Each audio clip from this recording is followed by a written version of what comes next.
Welcome to the Becoming babyREADY podcast, your podcast for queer family planning. My name is Sam, and throughout this podcast, you'll hear me have conversations with professionals who work alongside people who want to start and grow their families, as well as parents of intentionally created families. Everyone I speak to identifies as being part of the 2S LGBTQIA+ community. This is your opportunity to learn answers to questions you didn't even know you had.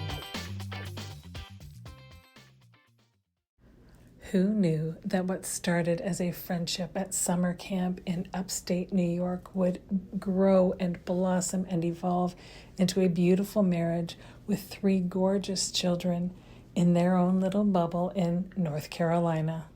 I'm excited today to introduce you to Yanica and Leah Faustin. Please listen to their story and be inspired about their journey to family creation. Welcome, everyone. I'm extremely excited today to be chatting with the Faustin fam, Yanica and Leah, and they are in the eastern seaboard of the United States, correct? So we're in the same time zone, which is one of the rare things that I get to do is enjoy speaking to somebody in the same time zone as myself without any calculations needing to be done.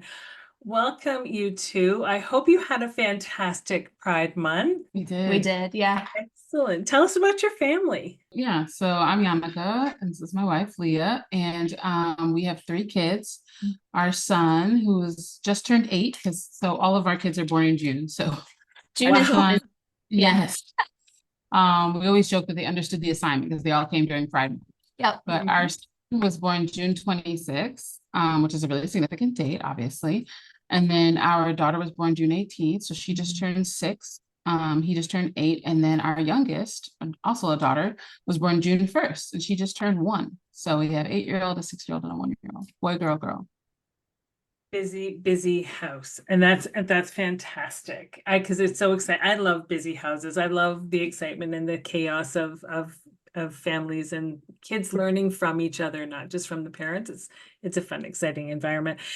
There are a variety of ways that members of the 2S LGBTQIA+ community can start or grow their families. Do you mind telling us a little bit about how the two of you went about it and how you came to the decisions you came to? Yeah, sure. I can speak to that. Well, financially speaking, there's always that comes into mind as to what can your family afford to do. For us, I'm a little bit older than Yanica, about 3.5 years. So we knew that both of us wanted to be pregnant, and I wanted to go first just based on being older. And so because we were in a fertile age and we weren't too worried about our egg supply and things like that, IUI made the most sense to us. So we went about having our family through searching the sperm banks, finding a donor, paying for the donor sperm. Then we went to our fertility center and did IUIs.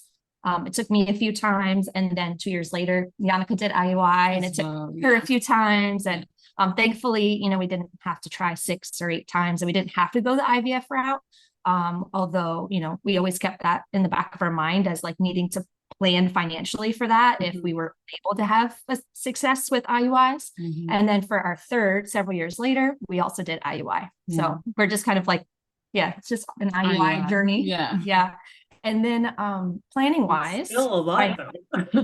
It's a lot. So what we learned was the buying of the sperm was rather expensive. That was the most expensive part. First sticker shock. Yeah. The IUI was not as expensive as the buying of the sperm. But then we decided to do step-parent adoption as well. And that was expensive to have to go through that multiple times and have to have the home studies and get the paperwork done, thousands of dollars each time we did that. So those were kind of the more expensive aspects of our fertility journey. Yeah. And we also choosing a donor was also something that we spent a lot of time on because of being an interracial couple. Yeah. It was really important to us that all of our children have some component of being both Black and being white, and also Leah's family's from Norway and my family's from Haiti. So we also wanted, if we could, find some Caribbean heritage and some European or Norwegian heritage if preferable. So it was really hard to find those things. And because Leah was going first, we were searching for a donor of color, and it's hard to find donors of color across the sperm banks. And also for us, it was really important to have like a willing to be known donor, which just means that when the children are ready, usually 18, they can contact the donor, reach out, and donors like willing to be, I mean, you never know for sure, but has stated that they're willing to be in contact as opposed to an anonymous donor. That was really important to us. We didn't want to make that decision for our future children. And so it was a long search to look across the several country, going to banks, various sperm banks. What we realized was like, if you had wanted a white donor and you searched willing to be known, there was like so many options, a plethora of options. But when you clicked a multiracial or a Black donor and you clicked willing to be known, the pool went down really narrow to like 2 people. But that was really important to us. It had to be a a person of color, a Black man, and willing to be known. So we were not willing to give up on those things, but just made it so we were choosing from like, I don't know, like 6 donors or something. And in some ways, I suppose there's a good aspect of that. Like I get a little overwhelmed with decisions. If I have like 100 hair products, I don't know which one I'm going to choose. So, I mean, like it made it really easy to pick from a small sample size. But we did find that that was a bit of a limitation when we were looking at our familial structure and trying to find something that was really important to us. We cared less about hair color and height and all those things. But yeah, those were the components that were really important. We cared a little bit about height. We cared a little bit. We're both tall, so we were like, we need someone who's a little bit on the taller side. Yeah, we're both tall. Yeah, a child that comes up to your waist and that's it. Then you're like, are you really the parents though? Yes, we're really the parents. And you know you can get that question anyway. So 100%. It's so true. It's so true. Or which one of you is the mom? Try both. Just both. It does. Do you think, because you've done this over a period of time and you've looked through donor banks and things like that, have things changed dramatically throughout those 8 years or 9 years that you've been on this path of creating your family, or has it gotten easier? Has it gotten harder? Can you speak to that? Because I know with COVID, I feel like perhaps awareness sort of rose, but I don't know because I know prices did, so hopefully awareness did too. I was gonna say, that's interesting to know. This third time around, I think the biggest thing was realizing obviously inflation, like the cost of the IUI was a little bit more expensive. I mean, not by much, but like the cost of the step-parent adoptions going to be a little bit more expensive. Like everything's just a little bit more expensive. So that's something but also like it's 8 years, so like we're in a better place financially than when we were like babies. I feel like we were early. We started early, so I think we had our son. I was 27 when we had him, and so I think you were 20. You were 30 by the time he was born. 30, 29 when he got pregnant. So we started young. But so that, I think that's the biggest change for us. There's also like new there's new methods too. Like we looked into the InfoCell or something like that. We looked into that for a minute because I was like, oh, what is this? They didn't have this back in 2016. Like always learning as we went over a span of 8 years, and there was a lot of like learning. I did talk to a couple just before Christmas who used InfoCell for their last child, and the biologic parent, they did reciprocal IVF, and so the biological parent actually carried the child for 5 days but had no real desire to ever carry a child. Right. But was able to carry the child, and then their partner birthed their child for them, which was that's what we wanted to do. That's what we were looking into. Like, this would be a really cool way to like have both of us be very involved without Leah having to be pregnant again, because she does not ever want to be pregnant again. There's some emphasis there. Well, I had hyperemesis gravidarum and I just threw up the whole time. And then I had really challenging labor. So like me and pregnancy, we don't want to do it again. But I will say that Yanica from the jump always liked reciprocal IVF, and she was always like, wouldn't it be so cool? And I was like, yes, but then the sticker, the price says this. It is. That's the crappy part, because it can be so prohibitive. I mean, let's be honest. Creating a family in the queer community is virtually never free if the children are biologically related to you. And so there is this this place of privilege that we come from to be able to have children that are biologically related to us. It's kind of sad that that's sort of where we live in the world, that we put a price tag on creating a family, and there's so many of us that really would just desperately love to be parents that just simply can't for whatever reason. Yeah, That's really it's true. absolutely true. That was one thing we are going to speak on about, for some people looking into their employer benefits. I had worked for an employer where I think like a $15,000 IVF was going to be covered, and I think you only had to pay like $4,000 or $5,000, something like that. So some of those employer benefits are worth actually staying at a job a few extra years for, if it's going to really help with your family. We never needed it, but I would imagine that you would have to go through a certain amount of failed IUIs and such before they gave you that benefit. I would think. Well, and that's the thing. It's not like a heterosexual couple who can say we've been trying for a year and we've been unsuccessful. Because every single queer couple I know says to their doctor, we've been trying and we've been unsuccessful. Clearly that doesn't quite work in our world, but it's just, it's frustrating a little bit that there is such a hefty price tag associated with it. And yes, some employers do give at least those benefits, but do they cover, do insurance plans in the US cover, health insurance plans in the US cover the medications and things like that go with it? Or those are all out of pocket as well? I don't remember having medication. I mean, it depends on your health insurance plan. Sure. Like there's so many different types. But like IVF's probably not. Like they will cover Clomid and things. They cover that. But like I have heard from a lot of people that their medications are kind of out of pocket.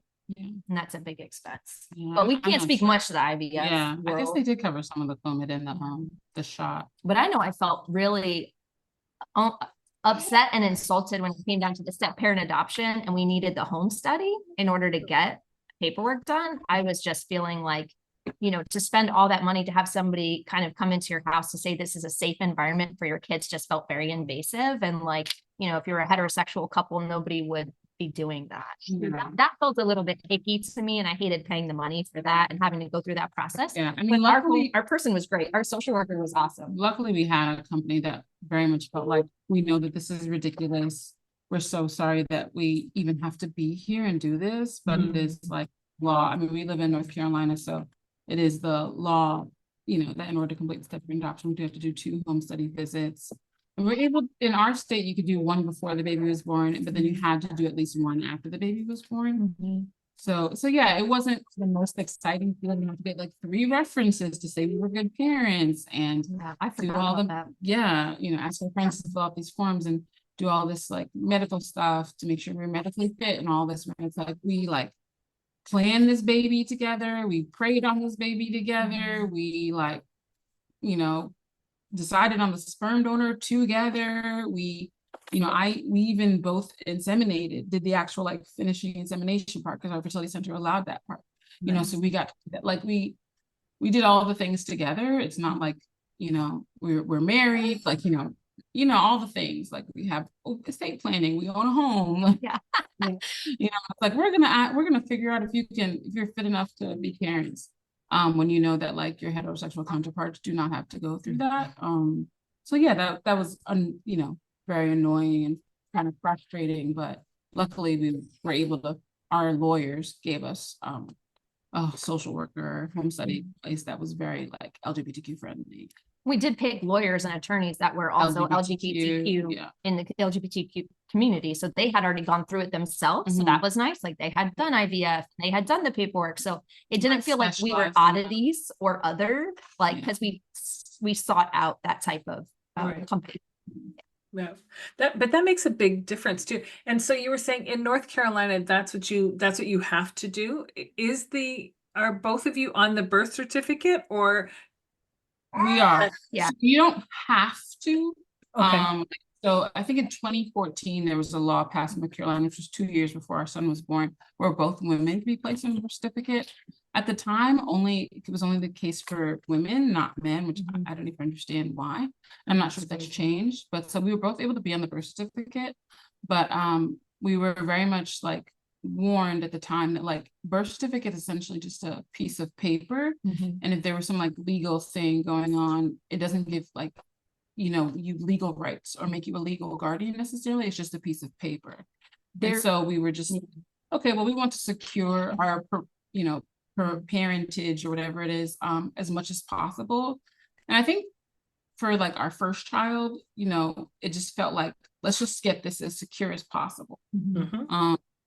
And so we decided to go through the step-parent options, but I could legally adopt our son.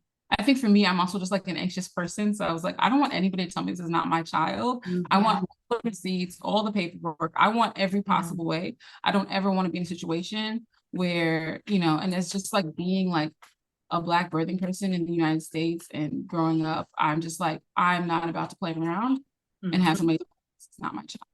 Well, so I knew that I wanted to go through the step-parent adoption. I will say that the lawyers did say that, like, though you're both on the birth certificate, the law is not really written for 2023 or 2020. So, for example, if somebody was to pass away and your biological family was trying to kind of take a child or multiple children and have them live with them, that there's not like a legal backing sometimes with just the birth certificate. So though our families all get along really well and we were fairly certain that that would never occur, we are just planners. So we wanted to plan for worst case scenario.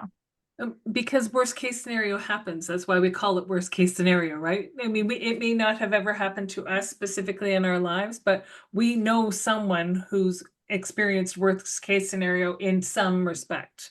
Exactly. And, you know, it's funny because that was 2016, but now looking at the Dobbs decision and what occurred, I was like, thank goodness we did that, because if they could reverse something like that, who knows what they can reverse? And I was like, this is exactly why we did that. Like, I just, you know, you just can't trust that everything's just going to stay the way it is when you give birth or when you have your child.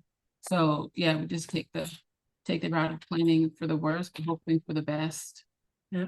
Well, and I'm hearing about cases in Italy where there are two mom families and the parent who didn't give birth is being taken off the birth certificate. So, you know, it isn't even just the dynamics within your own immediate family. It could be circumstances that come up politically, and goodness knows things could come up politically. Right? For sure. Absolutely. Yeah, absolutely. So we did factor that into like familial costs and fertility costs, though it's not like part of the fertility. And that part was, for several $1,000s.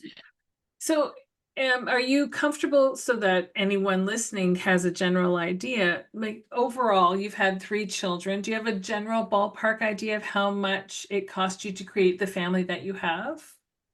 I'd say sperm was upwards of 5,000. No. More? Yeah. I mean, it was like upwards of like 9,000. Was it? Okay. 9,000. I don't know. It's just like, I wasn't looking at those papers. I remember all the sperm. I remember the first time it was like buying bulk at Costco. They were like, if you get 6 vials, you get 1 for free. And I was like, no, buy 5 vials, you get 1 for free. No, 6. You get, okay. Yeah.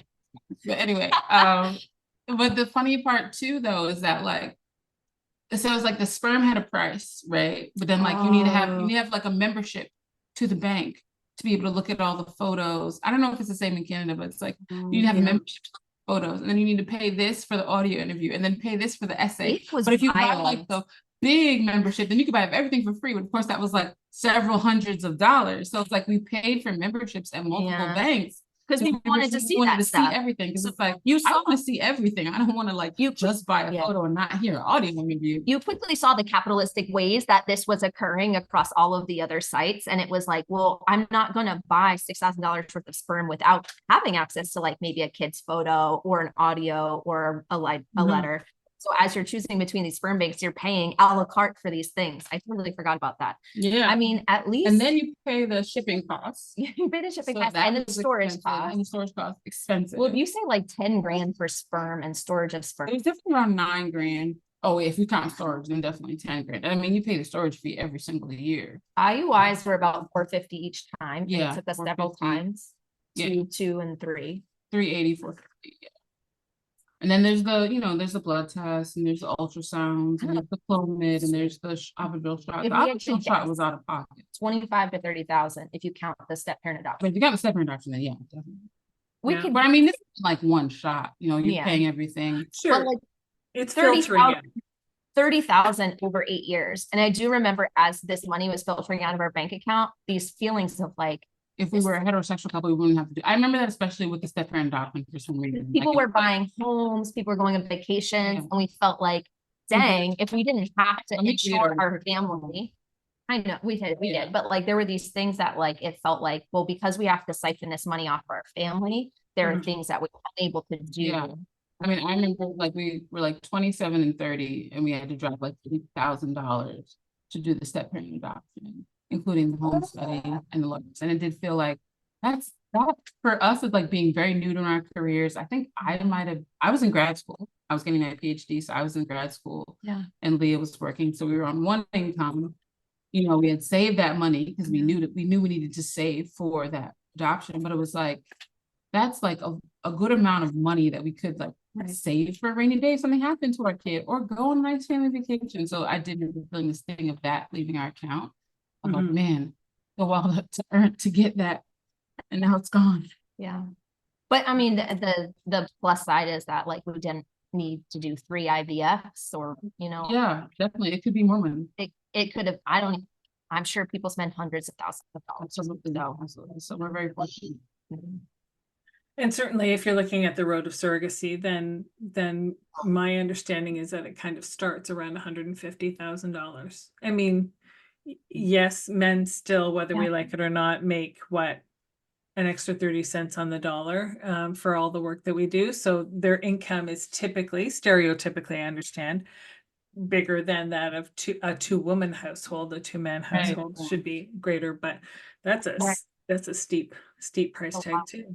Yeah, for sure. And I think like the only thing cheaper than the route that we went would have been if you did like at-home insemination or ICI or something like that. So we know that like financially speaking, we're quite on the low end or the lucky end of not having $200,000 in our bank account. Honestly, we wouldn't have been able to go through those routes. That would have just completely prohibited us. Not have afforded IVF. For sure. Not at our age, you know, maybe if we were in our 40s, but. Well, and that's a factor that factors in too, right? A lot of people can't start their families until they get into at least their mid-30s, because having to set money aside can be prohibitive as well. Hold on for just a moment. We'll be right back. Hi, I'm Julia from New Hope Surrogacy and Egg Donation. My partner Jenna and I help people all around the world pursuing an alternative path to parenting through surrogacy, egg donation, embryo donation, and adoption. We support surrogates and egg donors all across Canada, helping parenting dreams come true. For more information, please visit www.newhopesurrogacy.ca and find us on Facebook and Instagram. Do you have a wide circle of peers in your community so that you have other same-sex families and things that you can connect to? Because I think that's a big part of the family journey too, right?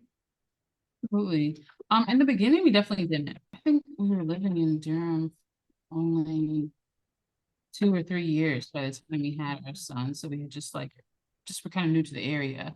And we didn't even know a lot of parents because we didn't have a kid. And so we definitely didn't know a lot of two mom couples. But I'd say now we have a good community after like living here for 10 plus years now. And yeah, I think it's really important for our children to have like other two mom families, have that representation, and that look all different types of ways, you know, multiracial and, you know, different faiths even.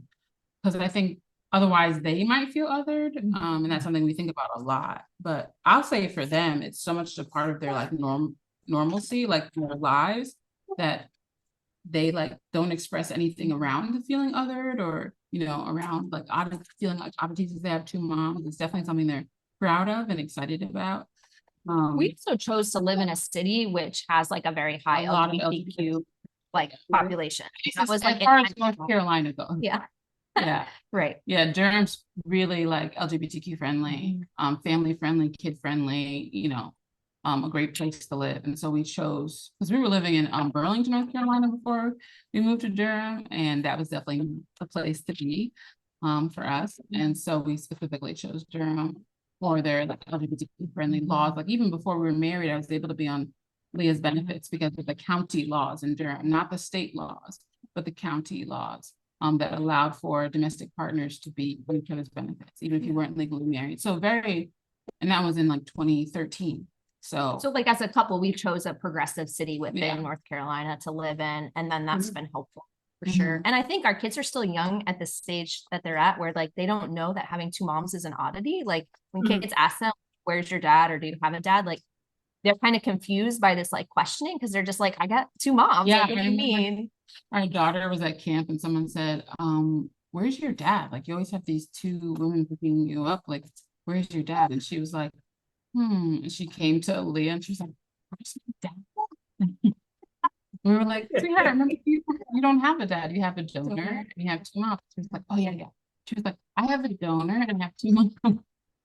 But she was just like, oh. So, we'll see what the next 5 to 10 years look like. But for now, I think like it's very normalized for them to have two moms. And we have a lot of friends and family members that, have, two moms or two dads. So it's not that big of a deal. I just love seeing how unbothered they are about it. Like if we watch TV where there's like two dads or two moms or, any side of representation of the LGBTQ community parenting, I'm like pausing the television and I'm like, look guys, look, you see two moms. And they're like, yeah, we know, press play. Like they're just like, Yanica's like shining the light on like, this is really cool and different. And they're like, like, can we watch it? Like we're looking for the storyline. We don't care. It's like that happened in episode 3. Come on. Yeah. So I love that because they're just like, so it's just like whatever to them. Yeah. I love that though. That's amazing.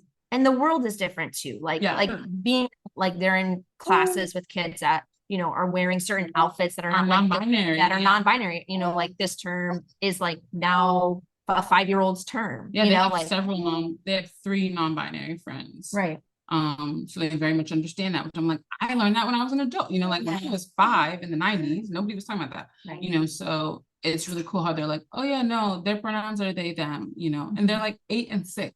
Yeah. And I'm like, so cool. Like, that's just amazing. It feels very like open and free already to them. Like there's this choice and it's not like smashing or smushing into a box that's already been given to them. Like they have so much like expansiveness to who they are, which seems like really cool. We definitely did not grow up with that expansiveness. No, I hear you. It's so true. And it's exciting because I still do that. And when my wife and I are watching TV and we see any kind of queer representation, we are excited about it. We want to talk about it. We want to pause, like you say, pause it and address the fact, did you see that Campbell soup commercial or whatever it is? Right. And I'm still so drawn to it and excited by it. But I long for the day that I, like your children, am like, okay. So that's how they've depicted that family kind of thing. It's just so nonchalant. I long to be in that mindset. Yeah. That'd be wonderful. That would be. Yeah. I love the little hands behind you. It's so cute. Can you see? You just see little fingers on the blinds. She's doing pretty good. She's 1, and so she learned how to walk when we were on vacation last week. So now she's getting her legs under her and exploring differently. She was been at, like at a low level exploring for a while. Now she can see a whole nother strata of the house. It's a whole layer of the house that now needs to move up, right? Yeah. Yes, because she's very curious. She's our most adventurous one yet. We have had to baby proof our house extensively this time around. Our other kids just were like more sedentary, I suppose. But she's also got bigger kids to watch and to follow around. Yeah. And if they can do that, then I should aspire to doing that, even For though sure. my body is not quite ready for it yet. Absolutely. And her moms are more busy with the older kids and doing things. So like she has more floor time than I feel like when it's your first, you always have them on your hip. And now we're just like, I gotta cook for everybody. So, sit over here and play with your toys. Yeah, she's way more independent. Yeah. That's so cool. How did the two of you meet? Yeah, we met at camp. We were both camp counselors at a summer camp. Well, I was lifeguard, Leah. Yeah, Leah was a lifeguard counselor.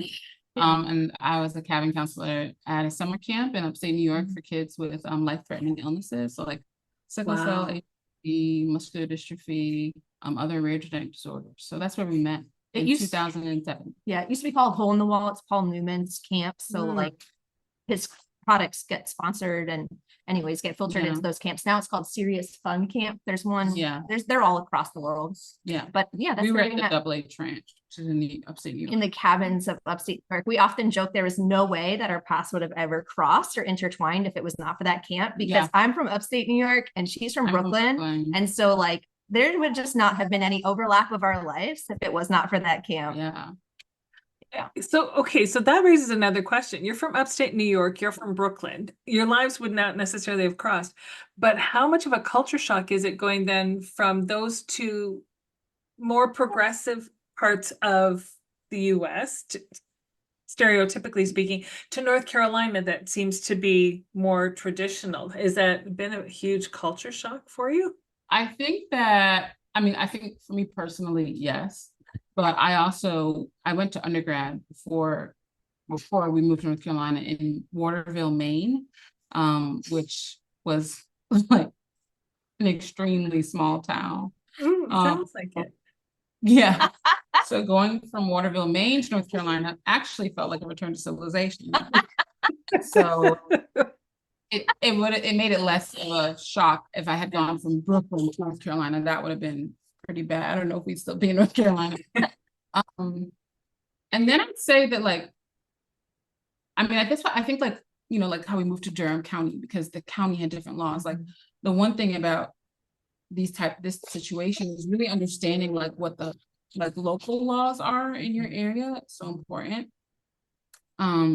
Because the state might be conservative and red, but there's like blue bubbles. And so we're in a really big blue bubble because we live in Durham, and so we're right by like Raleigh and Chapel Hill, you know, like Duke University, UNC. So it truly does feel like a different state sometimes.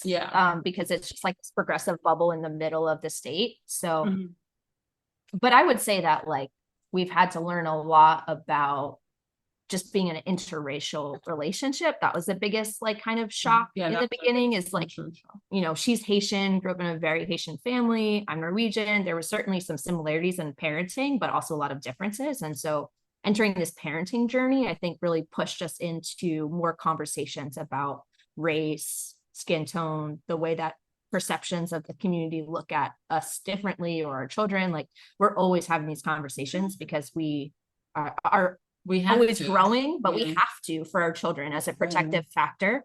You know, I just had it sporting at summer camp when I dropped the kids off, and I had to explain to the camp counselor, you know, like one of our children look much different than the rest of your campers, and that's going to cause them to feel a little bit isolated and insecure. And can you look after them to make sure that they feel comfortable, safe, and know that this is a safe environment? Because, you know, the white privilege lens is that they're not thinking about that. They're just, you know, going along their way. So we do have to like, consistently talk about that. Yeah. I mean, and those are conversations that we had to have once we were looking for a donor, because, obviously, since we both want to be pregnant, our eggs are going to carry very different, genetic material when it comes to things like hair color, eye color, and skin color.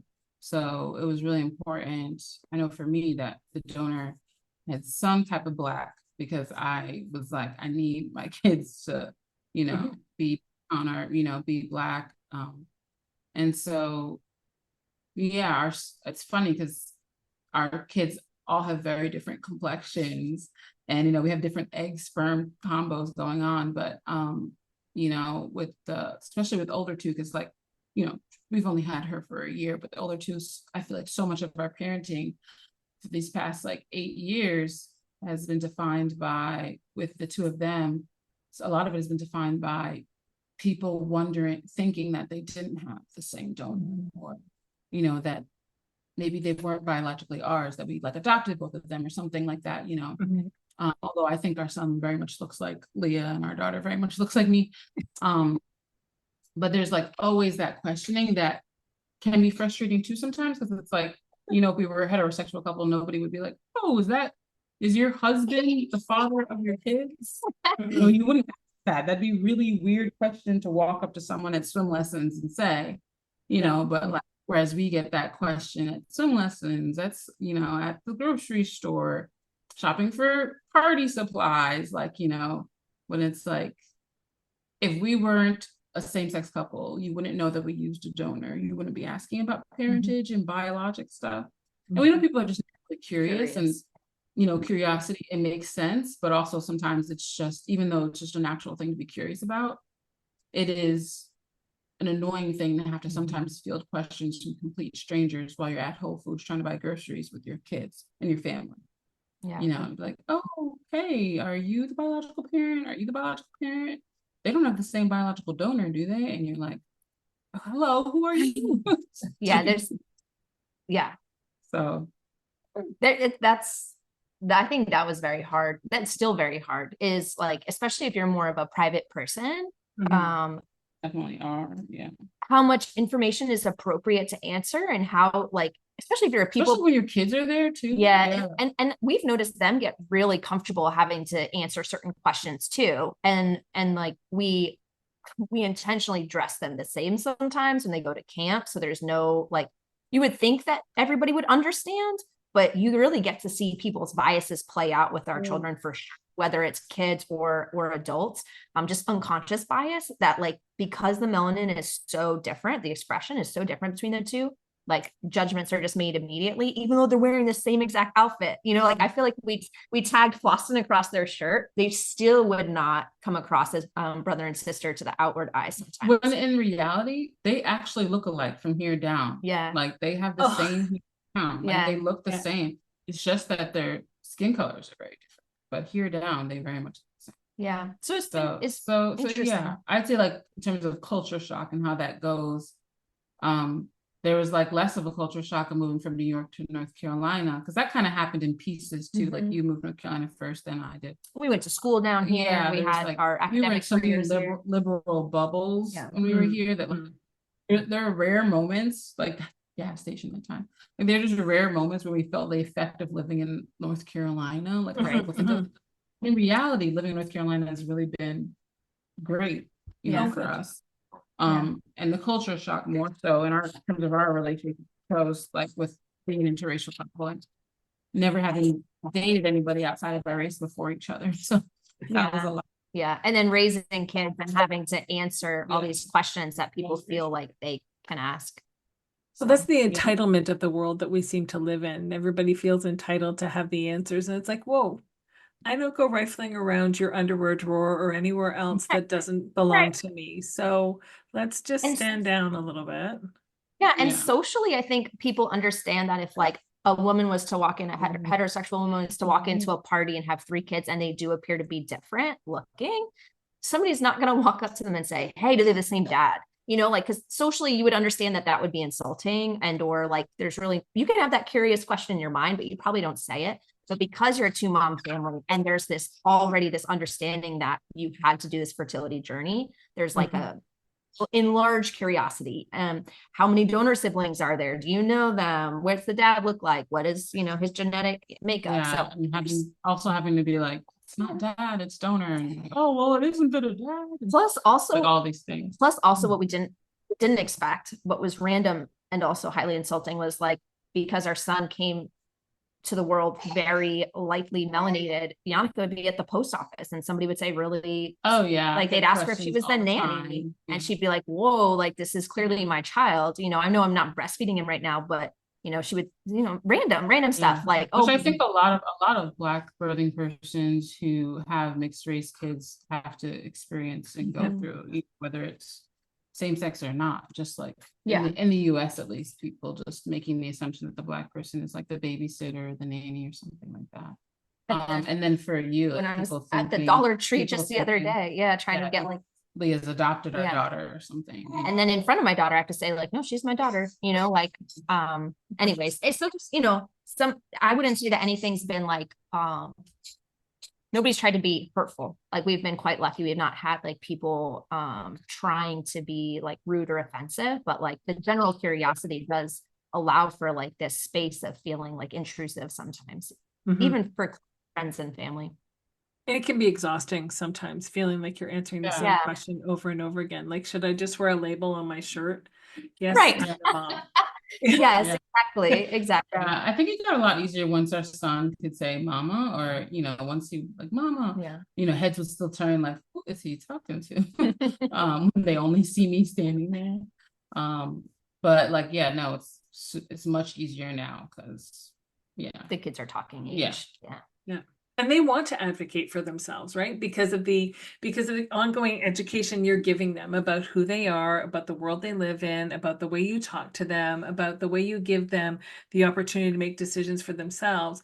You're inviting them to want to advocate for themselves. So someone asks them a question and they're still young enough that they haven't been asked the question 7,000 times yet. They're like, oh Right. no, these are my moms. No, they're Yeah. both my moms, kind of thing. I Yeah. don't have a Yeah. dad, kind. And there's Yeah. so it's sometimes it's almost easier to watch them advocate for themselves and be enthusiastic about how they're answering people's questions because they're still just thinking that the questions are coming out of a place of good. And to be fair, probably they are.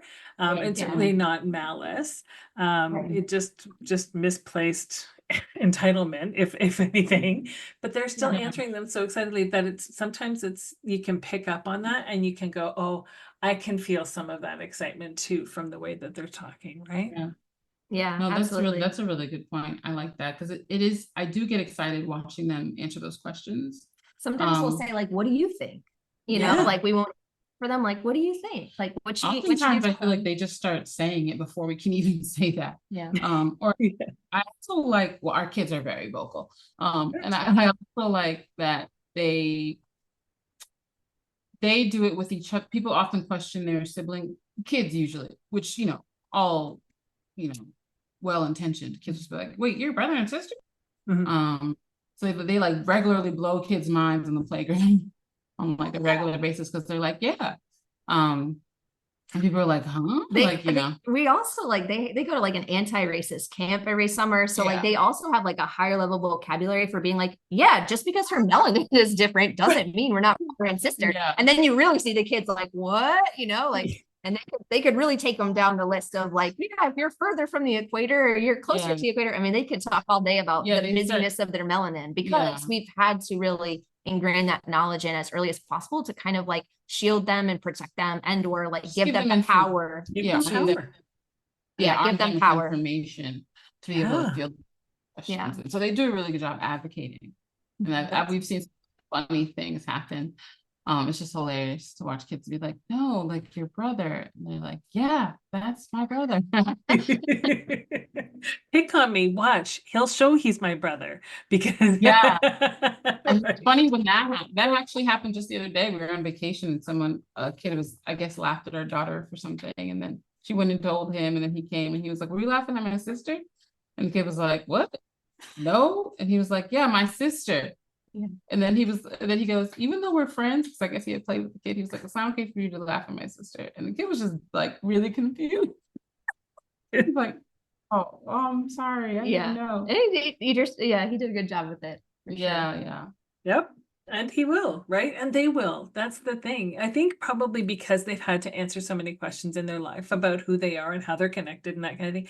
I think that probably that will end up making them more connected than perhaps some of their peers who don't have to constantly talk about it. It's true. We sure hope so. And I will say that Yanica in particular did a very good job early on, like she would like find sites where you could make your own book, your family book. And so she would have them be the main characters in these stories, Wonderbly or something. Anyways, there's like these book series where you can go ahead and do that. And so they have books on their shelf of them and their siblinghood, which is just beautiful. Yeah, no. We've had so many things that we've had a chance to touch on today, but what I would really like to wrap up with is you telling me what your absolute favorite part of parenting is. You want to start? Yeah. The same, to be honest. Yeah. Parenting is, like obviously can be very tough and challenging, but I think honestly my favorite part is how much reflection and growth you have as a parent. There's like laughter and the joy and being able to see things and hear things the way they see it in the world is amazing, but nothing makes you reflect more on like who you are and how you're parented than being a parent. I think like that's my favorite part is just like how much they have resulted in my growth how much growth I've had because I've been a parent, and then like the privilege I get to we get to guide and mold them and watch their journey. Like it's really cool to just watch them grow, and I don't know, think about what amazing people they're going to be one day because of all these intentional ways that we're approaching things. Yeah, I do think that my answer would be very similar in regards to, I feel like I've evolved a lot and I've grown a lot as a person because of having children. Like, I think you're pushed to all the extremes, and in that type of environment, like sleep deprived and hungry and just dealing with maybe even just sibling rivalry or all these dynamics, you really learn a lot about your own nervous system and your own parenting.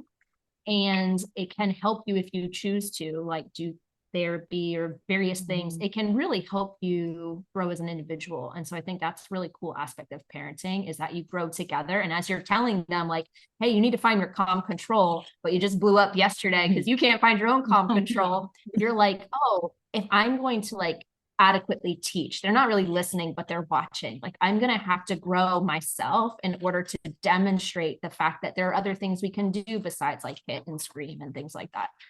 The other thing I really like is just getting to you can't, for better or worse, you can't control them. They're who they are. They come in with their own distinct personalities. And I like watching them grow into themselves and then being a guide, putting these oh, you like science? Let's try science camp. Or, oh, you're really a sensory seeker and you like to climb things. Let's go to ninja camp. I like being a guide and just observing and seeing oh, this is, I think, maybe a strength of yours. Oh, this is a weakness. Let's challenge this a little bit. It's really kind of fun to see them come into themselves and be a guide for that process. And at first it was hard for me to realize that I couldn't control certain outcomes and I couldn't control them. Type A people. Yeah, I like having control, and I didn't realize it about myself. And now coming into parenthood this third time around, we're just way more relaxed. We're understanding that our third is who our third is, and we're looking forward to seeing what they like to do and then helping guide their interests. Yeah, it's if you could only go back in time and parent your oldest the way you parent your So much. Yeah. That's very true. That's very true. I want to thank you both so much for taking the time to chat with me today and sharing your story with others so that they can learn and have thoughts and considerations about the way the journey may unfold for them. It's invaluable that you share your wisdom so that other people have the opportunity to learn. Thank you. Thank you for having us. Thank you so much for having us. This is really awesome that you have this podcast and that it exists, because it's like if we had something like this would have been so helpful. So yeah, thank you for creating this venue to share. Absolutely. It's a passion project for sure. Thank you for joining me today on the Becoming Baby Ready podcast. If you have a story that you'd like to share, or you know someone who might, if you're a professional who works in the capacity of helping people start and grow their families, and you identify as being a part of the 2S LGBTQIA+ community yourself, then please don't hesitate to reach out. We always have room for more stories to share, and there's always more learning to do.